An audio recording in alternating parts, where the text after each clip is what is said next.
What is going on, guys? Today I'm going to be talking to you about your metabolisms, right? So how do you preserve your metabolism while you're trying to lean out? And this is definitely a very valid concern, especially for women.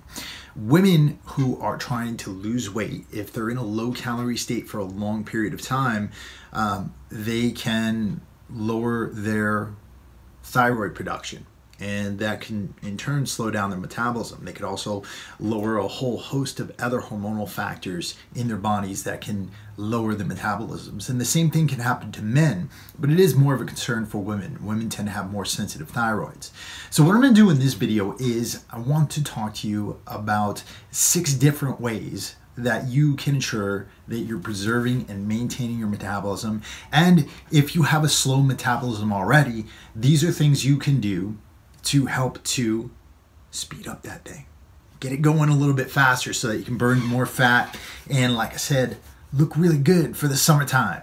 So let's get into it. The first things first, I mentioned the thyroid. And the thyroid is definitely a concern. If you are intermittent fasting, if you're doing a ketogenic diet, if you're doing a low calorie or a low carbohydrate diet, the thyroid is always definitely a concern. It's also a concern if you're doing lots of endurance training, if you're out there and you're running all the time.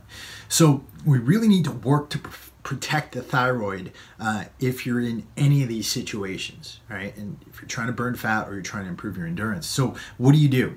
Well, there's 2 things that can really help to preserve your thyroid. That's selenium and that's iodine. Now, you can supplement with these things. Some people like to say that they can get a lot of iodine from their salt, but I don't recommend taking iodized salt, and that's because it's been removed from all the other good things that you can get from it. All the other awesome electrolytes that you can get from salt have been taken out of iodized salt. So for iodine, I actually recommend snacking on seaweed. You get these great dry seaweed packets that you can get from Trader Joe's or Whole Foods or a few different places. I'd recommend Trader Joe's. You don't want to go to Whole Paycheck, but you know, you can go to a number of different stores and get these dry seaweed chips that you can get. They're really a great source of iodine that can help preserve your thyroid. For selenium, I've said this a million times on this YouTube channel, Brazil nuts. And when you do Brazil nuts, make sure you're soaking them, make sure you're making them digestible so you can actually extract those nutrients out of them. And once you soak them, keep them in the freezer so they don't get moldy. So 4 to 5 Brazil nuts, sometimes 6 if you're big enough, if you're venturous enough, and then some seaweed throughout the day. Seaweed's got virtually no calories or anything like that, and it's just very rich in iodine, so you get that as well. Be careful though if you do have an iodine allergy. The next thing is make sure you're eating enough calories. A lot of people think that, hey, I'm going on the ketogenic diet or I'm intermittent fasting, so I don't really need to worry about the calories I'm eating. And chances are you're not going to overeat calories on either of those diets, but you need to make sure that you're eating enough calories so that you're stoking the furnace, so to speak. If you get too low of calories in your diet and you do that for an extended period, you start to feel cold all the time. You start to feel tired, fatigued. You feel like your eyes are sunken back into the back of your head. And you definitely don't want to do that. Make sure you're calculating your calories properly. And I have a full guide on how to calculate your calories in my Keto Camp course that I've been putting out for the past few months. So definitely check that out if you're looking for a good way of calculating your calories for the ketogenic diet.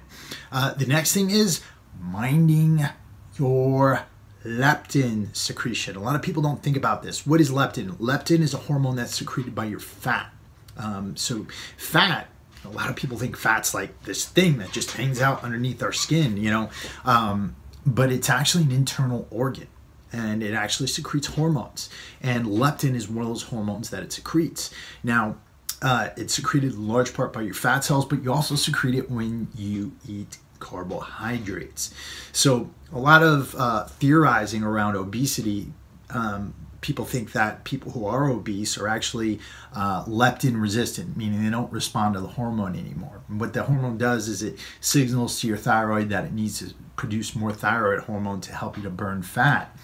But when you're really low calorie for a long period of time, your body stops secreting leptin. And so if you're on the ketogenic diet or you're intermittent fasting extensively, then you really do want to make sure that you are secreting enough leptin. So what do I recommend here? I recommend doing carb refeeds. Now, I do carb refeeds daily because I work out a lot. I train every single day.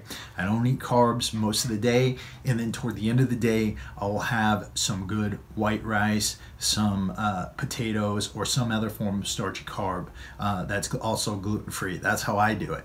Other people might do carb refeeds twice a week, where they lower their fat intake and just consume carbohydrates throughout the day. There's a number of different ways of doing this. I prefer the kind of cyclic ketogenic way of doing it, where I just stay keto all day long and I'll eat some carbs later in the day. But you can definitely do this, and I list these out also in Keto Camp, so definitely check that out. Also, eat protein. Protein has the highest thermic effect of food. It's really great for helping to build muscle, which will also help you to protect your metabolism. So I definitely recommend making sure that you're getting your 0.4 to 0.6 grams of protein per pound of body weight per day.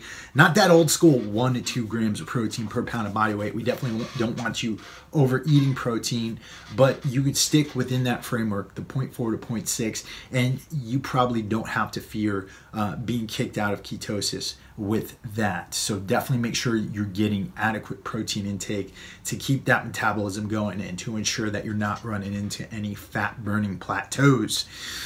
The next thing is high intensity interval training. High intensity interval training definitely helps you to burn fat very, very effectively. It helps to increase your resting energy expenditure. Now, why does this happen? Well, when you're doing something like high intensity interval training, you're breathing super heavy, your heart rate's up, you create what's called an oxygen deficit. And that means that you're actually burning more calories after you do the training. After you've done it for the rest of the day, your metabolism's going, you're burning more, you're oxidizing more and more fat, and that's getting burned off.